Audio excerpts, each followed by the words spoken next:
ಮಾತನಾಡ್ತಾ ಇದ್ದೇವೆ.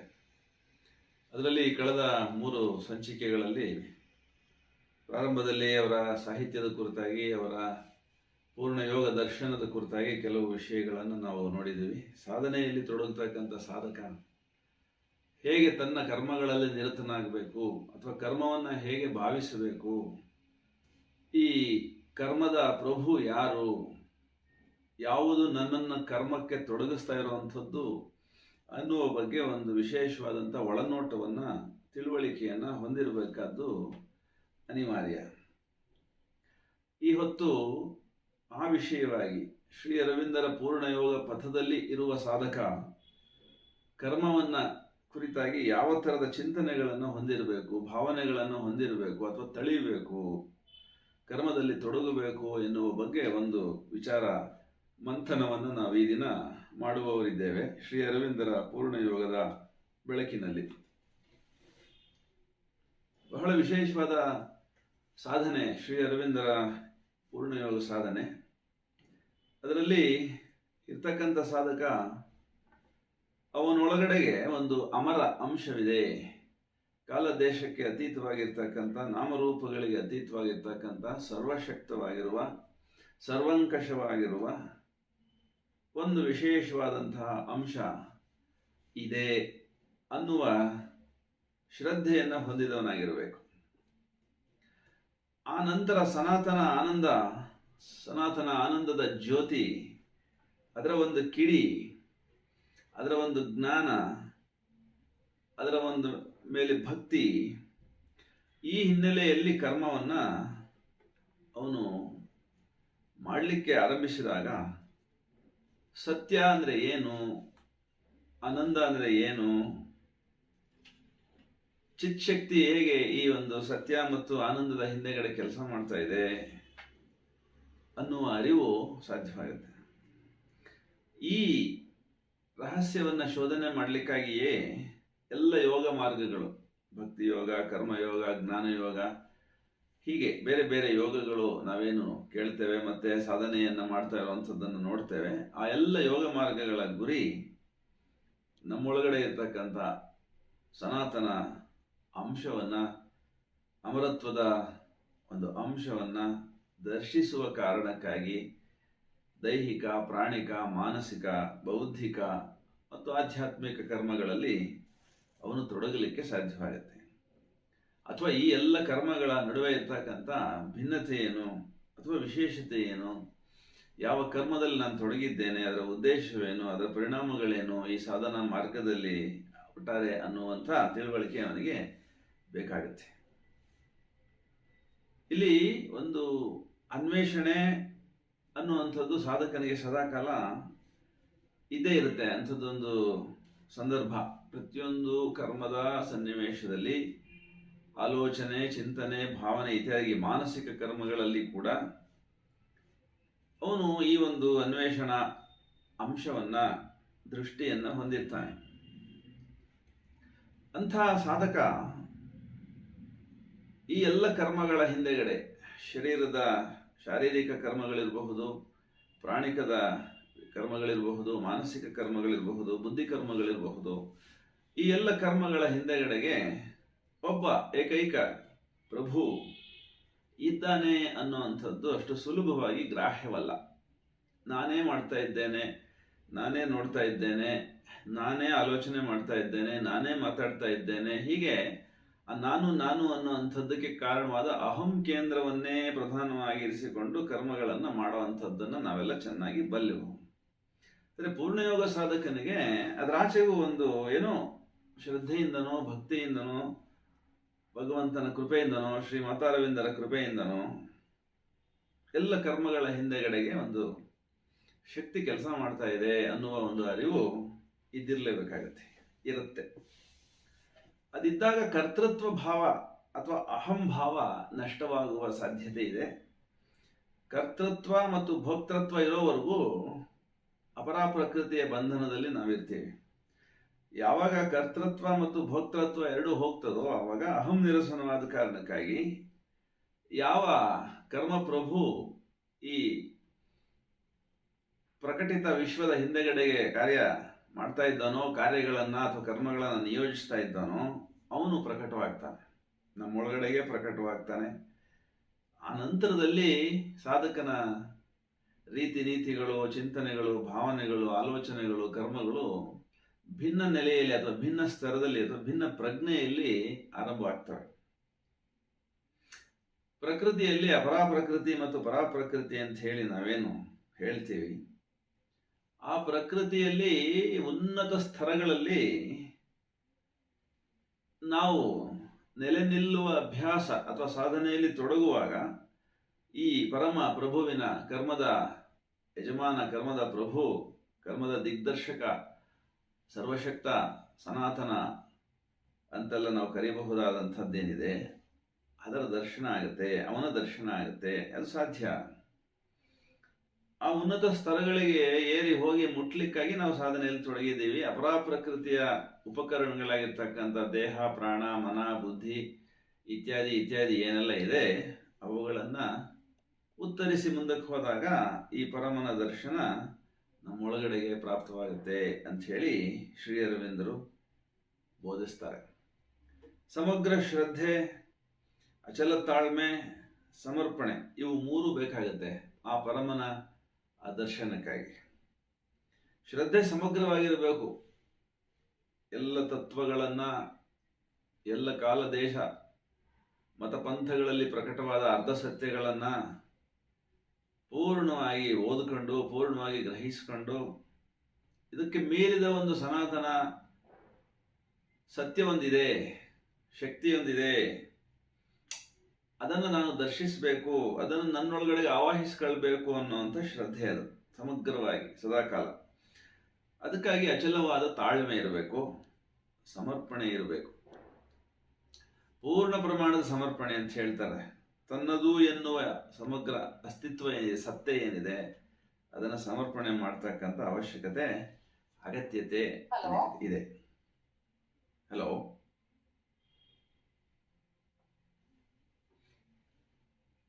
ಕೇಳಿಸ್ತಾ ಇದೆಯಮ್ಮ?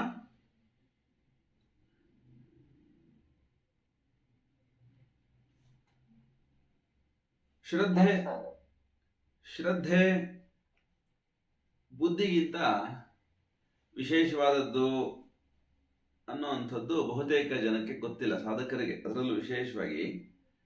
ಬುದ್ಧಿವಂತ ಅಥವಾ ತರ್ಕ ಪ್ರಧಾನವಾದಂತಹ, ಚಿಂತನಾ ಪ್ರಧಾನವಾಗಿರ್ತಕ್ಕಂಥ ಸಾಧಕರು ಬುದ್ಧಿಗೆ ಹೆಚ್ಚು ಒತ್ತು ಕೊಡ್ತಾರೆ. ಆದರೆ ಶ್ರೀ ಅರವಿಂದರ ಪೂರ್ಣಯೋಗ ಪಥದ ಪಥಿಕ ಸಾಧಕನಿಗೆ ಶ್ರದ್ಧೆ ಬುದ್ಧಿಗಿಂತಲೂ ಸರ್ವಶಕ್ತವಾದದ್ದು, ಸಮರ್ಥವಾದದ್ದು ಅನ್ನುವಂಥದ್ದೊಂದು ಒಳನೋಟ ಇರ್ತದೆ. ಯಾಕೆಂದರೆ ಆ ಶ್ರದ್ಧೆಗೆ ಒಂದು ಉನ್ನತ ಸ್ತರದ, ಪ್ರಜ್ಞಾಸ್ತರದ ರಹಸ್ಯ ಶಕ್ತಿ ಆಧಾರವಾಗಿರುತ್ತೆ ಅನ್ನೋದು ಗೊತ್ತಿರುತ್ತೆ ಅಥವಾ ತಿಳಿಯುತ್ತೆ. ಆ ಕಾರಣಕ್ಕಾಗಿ ಬುದ್ಧಿಗಿಂತಲೂ ಹೆಚ್ಚಾಗಿ ಶ್ರದ್ಧೆಗೆ ಒತ್ತು ಕೊಡ್ತಾನೆ. ಅದರ ಕಾರಣಕ್ಕಾಗಿ ಅವನ ಕರ್ಮಗಳು ಆ ಉಚ್ಚ ಸ್ತರದ, ಉನ್ನತ ಸ್ತರದ ಯಾವುದೋ ಒಂದು ರಹಸ್ಯ ಶಕ್ತಿ ಕಾರ್ಯ ಮಾಡ್ತಾ ಇದೆಯೋ, ಅಪರಾಪ್ರಕೃತಿಯಿಂದ ಪರಾಪ್ರಕೃತಿವರೆಗೆ, ಅದರ ಆಧಾರ ಅಥವಾ ಅದರ ಒಂದು ಸಹಾಯ, ಮಾರ್ಗದರ್ಶನ ಶ್ರದ್ಧಾವಂತ ಸಾಧಕನಿಗೆ ನೇರವಾಗಿ ಲಭ್ಯವಿದೆ ಅಂಥೇಳಿ ನಾವು ಭಾವಿಸಬೇಕಾಗತ್ತೆ. ನಮ್ಮ ಕರ್ಮ ಬುದ್ಧಿ ಪ್ರಧಾನವಾಗಿರುವಂಥದ್ದು ಸಹಜ, ಎಲ್ರಿಗೂ ಗೊತ್ತಿದೆ. ಬುದ್ಧಿಯಿಂದ ನಾವು ಕರ್ಮಗಳಲ್ಲಿ ಹೆಚ್ಚು ಹೆಚ್ಚು ತೊಡಗುತ್ತೀವಿ. ಬುದ್ಧಿವಂತ ಅಂತ ಅನ್ನಿಸ್ಕೊಳ್ಳೋದಕ್ಕಾಗಿ ಹೆಚ್ಚು ಹೆಚ್ಚು ಇಷ್ಟಪಡ್ತೀವಿ ನಮ್ಮ ಕರ್ಮಗಳ ಮೂಲಕ.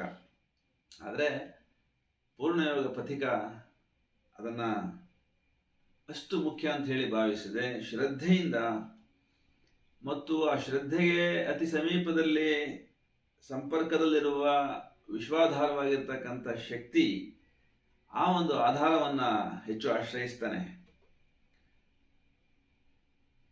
ಅದು ನಮಗೇನಾದರೂ ಸಾಧ್ಯವಾದರೆ, ಅಂಥದ್ದೊಂದು ಶ್ರದ್ಧೆ ನಮಗೆ ಸಾಧ್ಯ ಆದರೆ ಮುಂದೆ ಏನಾಗುತ್ತೆ ಅಂದರೆ, ಸಾಧಕನ ಕರ್ಮಗಳು ಮತ್ತೆ ವಿಶ್ವದಲ್ಲಿ ಇರ್ತಕ್ಕಂಥ, ನಡೀತಾ ಇರ್ತಕ್ಕಂಥ ಕರ್ಮಗಳು, ಅಂದರೆ ಬೇರೆ ಬೇರೆ ಸ್ತರದಲ್ಲಿ, ಬೇರೆ ಬೇರೆ ದೇಹಗಳಲ್ಲಿ, ಬೇರೆ ಬೇರೆ ಅವಸ್ಥೆಗಳಲ್ಲಿ ನಡೀತಾ ಇರ್ತಕ್ಕಂಥ ಕರ್ಮಗಳು ಎಲ್ಲವೂ ದೇವ ಅಥವಾ ಈ ಮಹಾ ವಿಶ್ವದ ಹಿಂದೆಗಡೆ ಕೆಲಸ ಮಾಡ್ತಾ ಇರ್ತಕ್ಕಂಥ ಪರಮ ಪ್ರಭುವಿಗೆ ಹಾಕಿದ ಆಹುತಿ ಅಂತ ಹೇಳಿ ಅವನು ಭಾವಿಸೋದಕ್ಕೆ ಸಾಧ್ಯವಾಗುತ್ತೆ.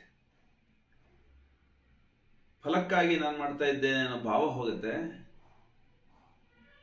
ಪರಮೇಶ್ವರನಿಗಾಗಿ, ಪರಮ ಪ್ರಭುವಿಗಾಗಿ ನಾನು ಮಾಡ್ತಾ ಇರುವಂತ ಒಂದು ಯಜ್ಞ, ನನ್ನಲ್ಲಿ ನಡೀತಾ ಇರ್ತಕ್ಕಂಥ ಒಂದು ಸಮರ್ಪಣಾ ಭಾವದ ಯಜ್ಞ ಅಂತ ಹೇಳಿ ಅವನು ಭಾವಿಸೋದಕ್ಕೆ ಆ ಕಾರಣಕ್ಕಾಗಿ ಸಾಧ್ಯವಾಗುತ್ತೆ.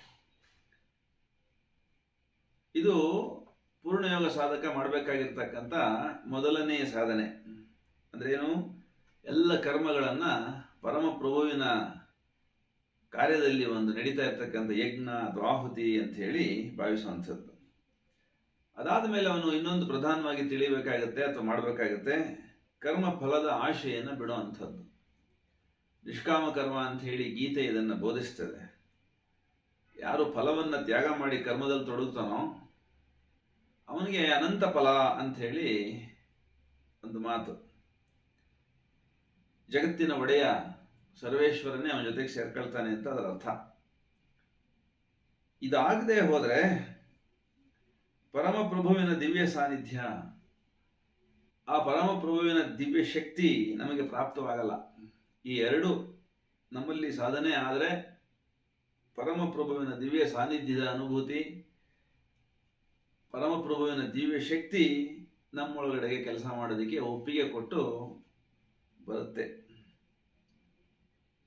ಇದಾದ ಮೇಲೆ ಪೂರ್ಣಯೋಗ ಪಥಿಕ ಮಾಡಲೇಬೇಕಾದಂಥ ಮತ್ತೊಂದು ಅಂದರೆ ಕಾಮಪುರುಷನ ಕಾಮಪ್ರಕೃತಿಯ ಸಂಕಲ್ಪದ ಪರಿವರ್ತನೆ.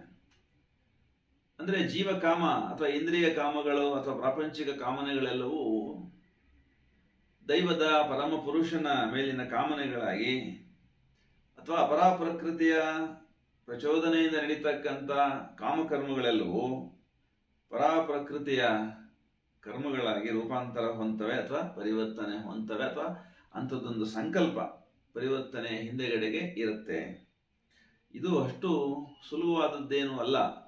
ಪಂಚಭೂತಾತ್ಮಕವಾದ ಶರೀರದಲ್ಲಿ, ಪಂಚಭೂತಾತ್ಮಕವಾದ ಈ ಜಗತ್ತಿನಲ್ಲಿ ಅತ್ಯಂತ ಕಠಿಣವಾದ ಕಾರ್ಯ ಅಂದರೆ ಇದೇನೆ. ಕಾಮಪುರುಷನ ಕಾಮ ಪ್ರಕೃತಿ ಏನಿದೆ ಅದನ್ನು ರೂಪಾಂತರಿಸ್ತಕ್ಕಂಥ ಸಂಕಲ್ಪ, ಇದನ್ನು ಮಾಡಲೇಬೇಕಾಗತ್ತೆ. ಇದಕ್ಕೆ ಅಹಂ ನಷ್ಟವಾಗಬೇಕು. ಅದಾದ್ರೇನೆ ಆಶಯ ಸುಳಿವು ಅಳಿವು ಅಂಥದ್ದು. ಮನದ ಮುಂದಿನ ಆಸೆಗಳೆಲ್ಲವೂ ಅಳಿದು ಸಂಪೂರ್ಣವಾಗಿ ಅಹಂ ನಷ್ಟವಾದ ಅನಂತರದಲ್ಲಿ ಪರಾಪ್ರಕೃತಿಯ ಪ್ರೇರಣೆ ನಮ್ಮೊಳಗಡೆಗೆ, ಪರಾಪ್ರಕೃತಿಯ ಒಂದು ಸನ್ನಿಧಿ ಪ್ರಾಪ್ತವಾಗುತ್ತೆ. ಅಲ್ಲಿಂದಾಚೆಗೆ ಪೂರ್ಣಯೋಗದ ಸಾಧಕನಿಗೆ ಬಹುದೂರದ ಪ್ರಯಾಣ ಒಂದಿದೆ ನನಗೆ ಅನ್ನುವಂಥ ಅರಿವಾಗುತ್ತೆ. ಸಮಾಧಾನ ಅನ್ನೋದು ಪ್ರಧಾನವಾಗಿ ಬೇಕಾಗುತ್ತೆ. ಎಲ್ಲೆಡೆ ಸಮಾಧಾನ, ಶಾಂತಿಯಿಂದ ಅವನ ಕಾರ್ಯದಲ್ಲಿ ಅಥವಾ ಅವನ ಕರ್ಮದಲ್ಲಿ ಅಥವಾ ಅವನ ಸಾಧನೆಯಲ್ಲಿ ಅವನು ತೊಡಗಬೇಕಾಗತ್ತೆ.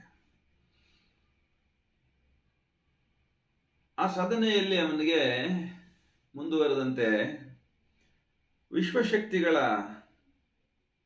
ಉಪಕರಣ ನಾನು ಅಥವಾ ನನ್ನ ಸಮಸ್ತ ಸತ್ತೆ ಅಸ್ತಿತ್ವವೆಲ್ಲವೂ ವಿಶ್ವಶಕ್ತಿಗಳ ಒಂದು ಕರ್ಮಗಳಿಗೆ ಕಾರ್ಯಕ್ಷೇತ್ರ ಅನ್ನೋಂಥ ಅರಿವು ಬೇಕಾಗುತ್ತೆ. ಅದು ದೇಹ, ಅದು ಪ್ರಾಣ, ಅದು ಮನಸ್ಸು, ಅದು ಬುದ್ಧಿ ಯಾವುದೇ ಇರಲಿ, ಸಮಸ್ತ ಅವನ ಆ ಅಸ್ತಿತ್ವ ಏನಿದೆ, ಉಪಕರಣ ಏನಿದೆ, ಅದು ವಿಶ್ವಾತ್ಮಕವಾದ ವಿಶ್ವಶಕ್ತಿಗಳ ಒಂದು ಆಡುಂಬಲವಾಗಿ ಅವನಿಗೆ ಗೋಚರವಾಗುತ್ತೆ.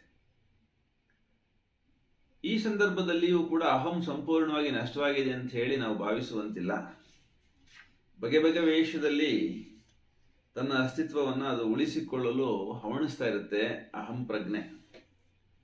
ಅದು ಅಪರಾಪ್ರಕೃತಿಯ ಹಿಡಿತದಲ್ಲಿರ್ತಕ್ಕಂಥ ಅಸ್ತಿತ್ವ ಏನಿದೆ, ಶರೀರ ಏನಿದೆ, ದೇಹ, ಪ್ರಾಣ, ಮನಸ್ಸು, ಬುದ್ಧಿ ಏನಿದಾವೆ ಅವುಗಳಿಗೆ ಅನಿವಾರ್ಯ. ಅದು ಆ ಅಹಂ ಅವುಗಳನ್ನು ಒಂದಾದ್ಮೇಲೆ ಒಂದು ಹಿಡದೇ ಇರ್ತದೆ, ಬೇರೆ ಬೇರೆ ರೂಪದಲ್ಲಿ, ಬೇರೆ ಬೇರೆ ರೀತಿಯಲ್ಲಿ. ಆ ಕಾರಣಕ್ಕಾಗಿ ಅದು ಸರ್ವವ್ಯಾಪಿಯಾಗಿರೋ ಕಾರಣಕ್ಕಾಗಿ, ಅಂದರೆ ಅಸ್ತಿತ್ವ ಎಲ್ಲದರಲ್ಲಿ ಅಹಂ ಕಾರ್ಯಾಚರಣೆ ನಡೆಸ್ತಾ ಇರೋದ್ರಿಂದಾಗಿ ಕೆಲವು ಸಾರಿ ಗಂಡಾಂತರಕಾರಿಯಾಗುತ್ತೆ. ವೈಯಕ್ತಿಕವಾಗಿ ಸಾಧಕನಿಗೂ ಅದು ತೊಂದರೆ ಮಾಡುತ್ತೆ, ಮತ್ತು ಅವನ ಸುತ್ತ ಇರ್ತಕ್ಕಂಥ ವಾತಾವರಣ ಅಥವಾ ಪ್ರಕೃತಿಗೂ ಕೂಡ ಅದು ತೊಂದರೆ ಮಾಡುತ್ತೆ. ಹಾಗಾಗಿ ವಿಶ್ವಶಕ್ತಿಗಳ ಕ್ರಿಯಾಕಲಾಪಗಳ ಒಂದು ಕಾರ್ಯರಂಗವಾಗಬೇಕಾದ್ರೆ ಸಾಧಕ ತಾನು ತುಂಬ ಎಚ್ಚರದಲ್ಲಿ ನಿರಹಂಕಾರಿಯಾಗಿ ನಿಗರ್ವಿಯಾಗಿ ಸದಾಕಾಲ ಉಳಿಬೇಕಾದಂಥದ್ದು ಪ್ರಧಾನವಾದ ಕರ್ಮ ಅವನದು. ಸಾಮಾನ್ಯ ಜನ ನಾವು ನೋಡ್ತಾ ಹೋದಾಗೆ ಗೊತ್ತಾಗುತ್ತೆ, ಅವರು ಪೂಜೆ ಮಾಡೋದು, ನಡ್ಕೊಳ್ಳೋದು, ಆರಾಧನೆ ಮಾಡೋದು ಎಲ್ಲವೂ ಯಾವುದಕ್ಕೆ ಅಂತಂದರೆ ಅಹಂದ ಭಾವ ದೊಡ್ಡ ಮೂರ್ತಿ ಪ್ರತಿಯೊಬ್ಬನಲ್ಲೂ ಇರುತ್ತೆ. ಅವನದೇ ಅಹಂನ ಒಂದು ರೂಪ ಅದು. ನಮ್ಮ ದೇವರು, ನಮ್ಮ ಮನೆ ದೇವರು, ನಮ್ಮ ಕುಲದೇವರು ಇತ್ಯಾದಿಗಳೆಲ್ಲ ಮಾತಾಡ್ತೀವಲ್ಲ, ಅಲ್ಲೆಲ್ಲ ನಾನು ನಮ್ಮದು ಅನ್ನೋವಂಥದ್ದು ಇರ್ತದೆ ನೋಡಿ. ಆ ಅಹಂ ಮೂರ್ತಿಯನ್ನೇ ಅವನು ಆರಾಧನೆ ಮಾಡ್ತಿರ್ತಾನೆ. ಬಹಿರಂಗದಲ್ಲಿ ಮೂರ್ತಿ ಯಾವುದೇ ಇರಬಹುದು, ಅದು ನನ್ನದು ನಮ್ಮದು ಅನ್ನುವಂಥ ಅಭಿಮಾನ ಯಾರ ಒಳಗಡೆ ಇರ್ತದೋ ಅವನು ಮಾತ್ರ ಆರಾಧನೆ ಮಾಡ್ತಾನೆ, ಪೂಜೆ ಮಾಡ್ತಾನೆ, ನಡ್ಕೊಳ್ತಾನೆ. ಅಲ್ಲಿ ಪೂಜೆ ಆಗ್ತಾ ಇರೋದು ಯಾವುದಕ್ಕೆ ಅಂದರೆ ಅಹಂ ಮೂರ್ತಿಗೇನೆ. ಭಕ್ತನಲ್ಲಿನ ಅಹಂ ಮೂರ್ತಿಗೆ ಪೂಜೆ ನಡೀತಾ ಇರ್ತದೆ. ಅದು ಸಾಮಾನ್ಯನ ಭಕ್ತಿಯ ಅಥವಾ ಪೂಜೆಯ ಸ್ವರೂಪ. ಆದರೆ ಅಸಾಮಾನ್ಯರು, ತಿಳುವಳಿಕೆ ಇರುವಂಥವರು, ಸಾಧಕರು, ವಿಶೇಷವಾಗಿ ಜ್ಞಾನಿಗಳು ತಾವು ದಿವ್ಯಶಕ್ತಿಯೊಂದರ ಉಪಕರಣ ಅಂತ ತಿಳ್ಕೊತಾರೆ. ಯಾವುದೋ ಒಂದು ಮಹಾಶಕ್ತಿ ನನ್ನಲ್ಲಿ ಕೆಲಸ ಮಾಡ್ತಾ ಇದೆ, ನಾನು ಕೇವಲ ಅದಕ್ಕೆ ನಿಮಿತ್ತ ಮಾತ್ರ, ಉಪಕರಣ ಮಾತ್ರ ಅಂತ ಹೇಳಿ ಅವರು ತಿಳಿದಿರ್ತಾರೆ. ಅದು ಕೂಡ ಒಂದು ಸಾತ್ವಿಕ ಅಹಂಗೆ ಕಾರಣ ಆಗುತ್ತೆ ಅವರಲ್ಲಿ. ನಮ್ಮಲ್ಲಿ ಕಾರ್ಯ ಮಾಡ್ತಾ ಇರ್ತಕ್ಕಂಥ ಮಹಾಶಕ್ತಿಯ ಗ್ರಹಿಕೆ ಎಲ್ಲರಿಗಿರಲ್ಲ. ಎಲ್ಲ ಕಡೆ ಕೆಲಸ ಮಾಡ್ತಾ ಇದೆ ಅದು, ಆದರೆ ಎಲ್ಲರಿಗೆ ಅದರ ಅರಿವಿರೋದಿಲ್ಲ. ವಿಶೇಷವಾದ ಸಾಧನೆ ಮಾಡ್ತಕ್ಕಂಥವ್ರಿಗೆ, ತಿಳುವಳಿಕೆ ಇರೋವಂಥವ್ರಿಗೆ, ಬೌದ್ಧಿಕವಾಗಿ ತುಂಬ ಎತ್ತರದ ಸಾಧನೆ ಮಾಡಿರೋಂಥವ್ರಿಗೆ ಅದರ ಗ್ರಹಿಕೆ ಇರ್ತದೆ. ಆದರೆ ಪೂರ್ಣ ಪ್ರಮಾಣದಲ್ಲಿ ಆ ಮಹಾಶಕ್ತಿಯ ಕಾರ್ಯವಿಧಾನವನ್ನು ಅರಿಯತಕ್ಕಂಥದ್ದು ನಮ್ಮ ಬೌದ್ಧಿಕ ಸಾಮರ್ಥ್ಯಕ್ಕೆ ಮೀರಿದೆ. ಗ್ರಹಿಸೋದು ಅಷ್ಟು ಸುಲಭವಲ್ಲ. ಎಂಥ ಬುದ್ಧಿವಂತರು ಕೂಡ ತಮ್ಮೊಳಗಡೆ ಕೆಲಸ ಮಾಡ್ತಾ ಇರ್ತಕ್ಕಂಥ ವಿಶ್ವಾತ್ಮಕವಾದ ಶಕ್ತಿ, ಮಹಾಶಕ್ತಿ ಏನಿದೆ, ಅದರ ಸ್ವರೂಪ ಏನಿದೆ, ಅದರ ಕಾರ್ಯವಿಧಾನ ಏನಿದೆ, ಅದರ ವ್ಯಾಪ್ತಿ ಏನಿದೆ ತಿಳಿಲಾರರು. ನಮ್ಮ ಪ್ರಕೃತಿ ವಿಶ್ವಶಕ್ತಿಯನ್ನು ತನ್ನಲ್ಲಿ ಇಟ್ಟುಕೊಂಡಿರುವ ಧಾರಣಾ ಪಾತ್ರೆ ರೀತಿಯಲ್ಲಿ ಇರಬೇಕು ಅಂತ ಹೇಳಿ ಮಹರ್ಷಿ ಅರವಿಂದರು ಹೇಳ್ತಾರೆ. ಶ್ರೀ ಅರವಿಂದರು ಇಲ್ಲಿ ಆ ಧಾರಣಾ ಸಾಮರ್ಥ್ಯವನ್ನು ಬೆಳೆಸ್ಕೊಳ್ಳಿ, ನಿಮ್ಮ ದೇಹ ಅನ್ನುವಂಥ ಒಂದು ಪಾತ್ರ ಅಥವಾ ಪಾತ್ರೆ ಆ ವಿಶ್ವಶಕ್ತಿಯನ್ನು ತನ್ನೊಳಗಡೆಗೆ ತುಂಬಿಟ್ಟುಕೊಳ್ಳುವಂಥ ಶುದ್ಧತೆಯನ್ನು ಹೊಂದಬೇಕಾಗತ್ತೆ ಅಂಥೇಳಿ ಬಯಸ್ತಾರೆ. ಯಾಕೆಂದರೆ ಅದು ಉಪಕರಣವಾಗಬೇಕು ಅಂತಂದರೆ, ಬಳಕೆಯಾಗಬೇಕು ಅಂತಂದರೆ ಅದರಲ್ಲಿ ಅಹಂ ಲವಲೇಶವೂ ಇರದಂತೆ ನೋಡ್ಕೊಳ್ಬೇಕಾಗತ್ತೆ. ಆಗ ಆ ವಿಶ್ವಶಕ್ತಿ, ಮಹಾಶಕ್ತಿ ಏನಿದೆ ಅದರ ಒಳಗಿನ ಸನ್ನಿಧಾನದ ಕರುಣೆ ನಮ್ಮ ಮೇಲಾಗುತ್ತೆ. ಅದು ಒಳಗಡೆಗೆ ಇದೆ. ಅಸಾಮಾನ್ಯ ಸಾಧನೆಯಿಂದ, ಅಹಂ ನಿರಸನದಿಂದ ಅದು ನಮ್ಮ ಮೇಲೆ ಕೃಪಾಕರಿಸಿದಾಗ, ನನ್ನನ್ನು ಆರಿಸಿಕೊಂಡಾಗ, one who has chosen the divine has been chosen by the divine ಅಂತ ಹೇಳಿ ಹೇಳ್ತಾರೆ. ಅದು ನನ್ನನ್ನು ಆರಿಸಿಕೊಳ್ಳುತ್ತೆ, ಸನ್ನಿಧಾನವನ್ನು ಆವಾಗ ನನಗೆ ಅದು ಕೊಡುತ್ತೆ. ಅದು ಕೂಡ ಒಳಗಿನ ಮಾನಸಿಕ ಬೌದ್ಧಿಕ ಕರ್ಮಗಳ ಒಂದು ರೂಪಾಂತರಣದಿಂದ, ಶುದ್ಧಿಯಿಂದ ಮಾತ್ರ ಸಾಧ್ಯವಾಗುತ್ತೆ. ಈ ಶರೀರ ಒಂದು ಸುಂದರ ಪಾತ್ರೆ ಅಥವಾ ಪಾತ್ರ, ಭಗವತ್ ಶಕ್ತಿ ಧರಿಸಲಿಕ್ಕೆ ಮತ್ತು ಹರಿಸಲಿಕ್ಕೆ.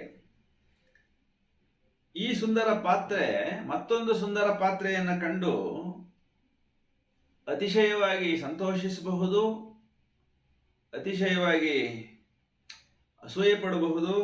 ನಾನು ಸೌಂದರ್ಯವಂತ, ನಾನು ಬುದ್ಧಿವಂತ ಅಂತೆಲ್ಲ ಜಗತ್ತಿನ ಶಕ್ತಿಗಳು, ಅಪರ ಪ್ರಕೃತಿ ತಮ್ಮನ್ನು ಎಳಿತಾ ಇರುತ್ತೆ, ಕೀರ್ತಿ, ವಾರ್ತೆ, ಮಾನ, ಸನ್ಮಾನ ಇತ್ಯಾದಿಗಳ ಕಡೆಗೆ. ಆದರೆ ಪೂರ್ಣಯೋಗ ಪಥಿಕನಾದವನಿಗೆ ಎಚ್ಚರ ಏನಿರುತ್ತೆ ಅಂದರೆ, ಅದೆಷ್ಟೇ ಸುಂದರ ಪಾತ್ರ ಇರಲಿ ಅಥವಾ ಸುಂದರವಾದ ಪಾತ್ರೆ ಇರಲಿ, ಎಂಥದ್ದೇ ಶಕ್ತಿಶಾಲಿ ಉಪಕರಣ ಇರಲಿ, ಅದನ್ನು ತಯಾರಿಸಿದ ಕುಂಬಾರನ ಬಗ್ಗೆ, ಆತನ ಮೇಲ್ಮೆಯ ಬಗ್ಗೆ ಅರಿವಿರ್ತದೆ.